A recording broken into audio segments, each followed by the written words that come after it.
Friends, welcome to my YouTube channel learn with Nancy. तो आज हम पढ़ेंगे पॉलिटिकल साइंस क्लास 12 चैप्टर 1 का पार्ट सेकंड।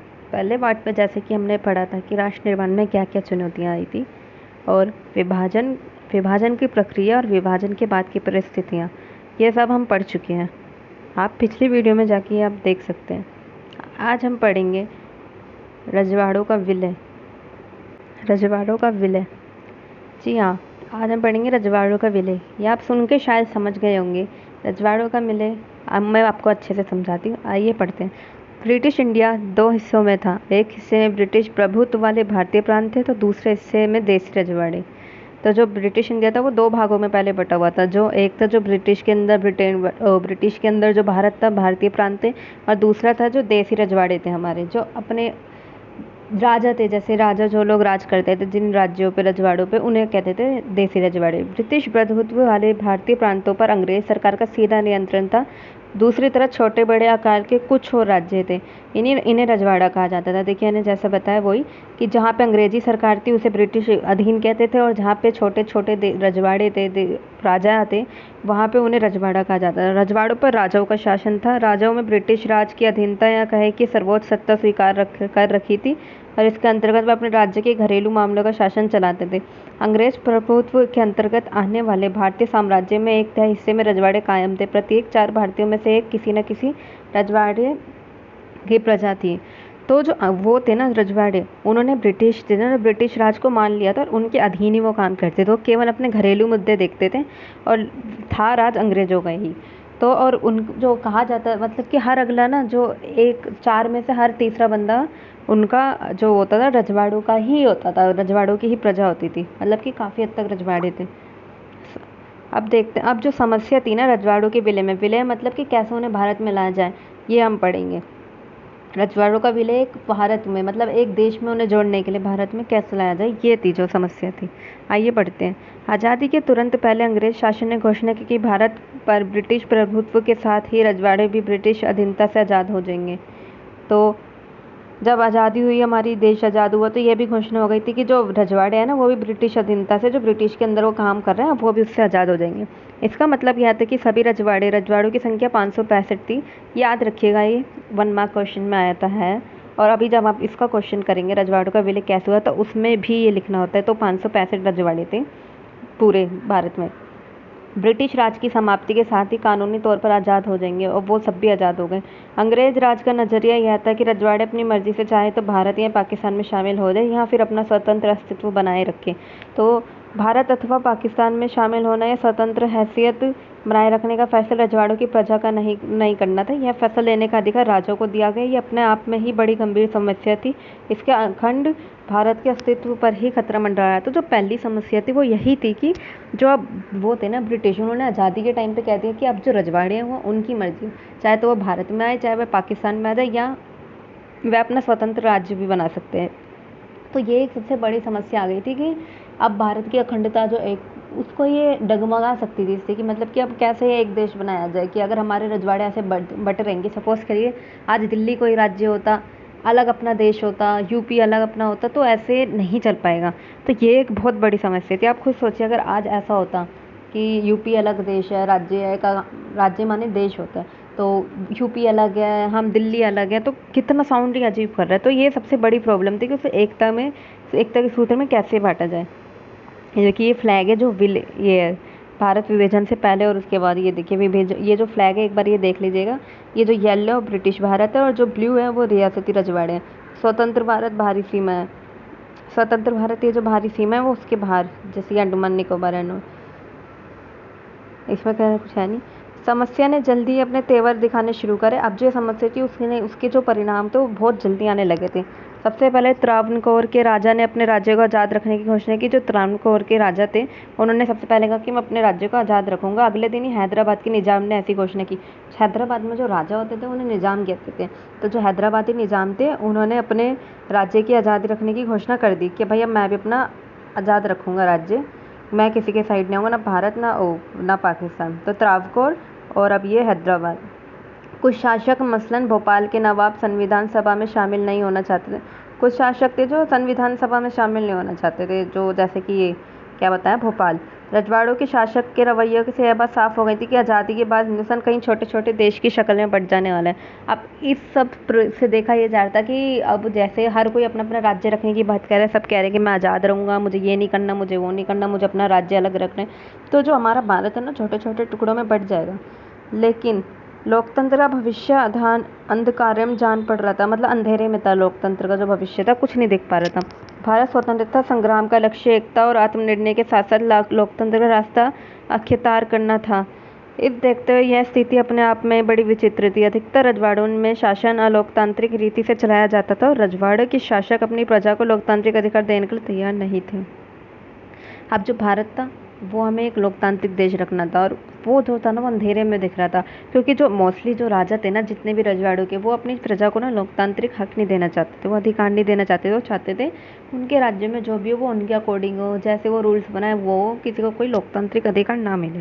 तो ये सबसे बड़ी प्रॉब्लम थी कि जो हमारे आधे से ज़्यादा रजवाड़े थे ना, वो आना नहीं चाहते थे, वो भारत में नहीं आना चाहते थे, और वो अपना अपना एक अलग राज्य बनाना चाहते थे।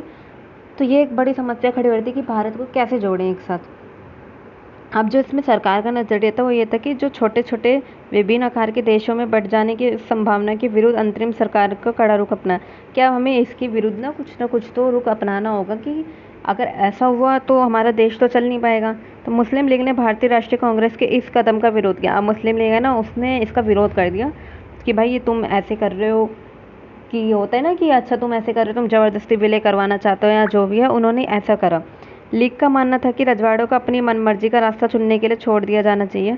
हाँ, वही कि रजवाड़ों को जैसा करना है उन्हें वैसा करने दिया जाए। रजवाड़ों के शासक को मनाने समझाने में सरदार पटेल ने ऐतिहासिक भूमिका निभाई और अधिकतर रजवाड़ों ने उन्हें भारतीय संघ में शामिल होने के लिए राजी कर लिया। अब जो सरदार वल्लभ भाई पटेल थे, हमारे पहले गृह मंत्री भी थे, उन्होंने इसमें बहुत बड़ी भूमिका निभाई थी। जो हमारा विलय था ना, जो पूरा भारत एक हुआ, उसमें उनका बहुत बड़ा हाथ था। उन्होंने अधिकतर लगभग सारे के सारे जितने भी रजवाड़े थे ना, उनको भारत में शामिल करा।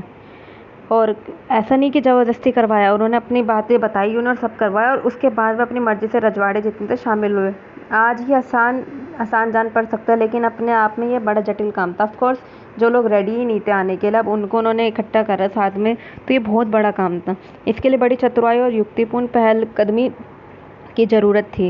मिसाल के तौर पर आज के उड़ीसा में ही तब 26 और छत्तीसगढ़ में 15 छोटे छोटे रजवाड़े थे, और देखिए तो, और सौराष्ट्र में 14 बड़े और 119 छोटे रजवाड़े और अन्य अनेक प्रशासनिक थे। तो देखिए हर एक राजा के पास वो गए होंगे, जब एक राज्य में इतने 15 19 इतने 119, माफ़ कीजिएगा, 119 तक रजवाड़े थे। सबको मनाया, सबको भारत में विलय करने के लिए, आने के लिए उन्होंने निमंत्रण दिया, उन्हें अपनी बात समझाई, कैसे भी उन्हें रेडी करा। ये कितना बड़ा काम था। देसी रजवाड़ों की इस चर्चा से 3 बातें सामने आती थी। पहली बात तो यह है कि अधिकतर रजवाड़ों के लोग भारतीय संघ में शामिल होना चाहते थे। दूसरी बात है कि भारत सरकार का रुख लचीला था और वह कुछ इलाकों को स्वायत्तता देने के लिए तैयार था, जैसे कि जम्मू कश्मीर में हुआ। भारत की सरकार में विभिन्नता का सम्मान देने और विभिन्न क्षेत्रों में मांगों को संतुष्ट करने के लिए यह रुख अपनाया था। अब जो भारत था, भारत हमारे देश ने क्या करा, ऐसा किसी के साथ वो नहीं रखा, सबको मनाया, सबको लाया, और सबको लचीलता देने, मतलब ढील देने के लिए भी रेडी हो गए। जैसे जम्मू कश्मीर में था, अभी तक जैसे जम्मू कश्मीर का चलता था, अब जाके ये सब हटा है। जैसे जम्मू कश्मीर में था कि उनका सब अलग है, वो सब भी रेडी हो गए थे, क्योंकि चाहती देश में वो लोग वो आ जाए, क्या कहते हैं, देश में आ जाए हमारे। भारत सरकार ने विभिन्नता को सम्मान देने और विभिन्न क्षेत्रों की मांगों को संतुष्ट करने के लिए रुख अपनाया। सबको सम्मान देने, सबकी नीड्स पूरी करने के लिए, इन सब के लिए उन्होंने क्या करा, ये बात अग्री कर दी थी। तीसरी बात, विभाजन की पृष्ठभूमि में विभिन्न इलाकों को सीमांकन के सवाल पर खींचाता और जोर पकड़ रही थी, और ऐसे में देश की क्षेत्रीय अखंडता एक सवाल सबसे ज़्यादा अहम उठता था। अब इन सबसे ये होता था कि सब एक देश की अखंडता के उस पर बहुत सवाल उठ रहे थे। शांतिपूर्ण बातचीत के जरिए लगभग सभी रजवाड़ों ने, जिनकी सीमा आज़ाद हिंदुस्तान की नई सीमाओं से मिलती थी, 15 अगस्त 1947 से पहले ही भारतीय संघ में शामिल हो गए थे। अब जो रजवाड़े थे ना, जिनकी सीमा हमारे आज़ाद हिंदुस्तान से मिलती थी, वो बिना किसी उसके लड़ाई झगड़ों के भारतीय संघ में 15 अगस्त से पहले शामिल हो गए थे। अधिकतर रजवाड़ों के जो शासक थे, उन्होंने भारतीय संघ में अपने विलय के लिए एक सहमति पत्र पर हस्ताक्षर कर दिया।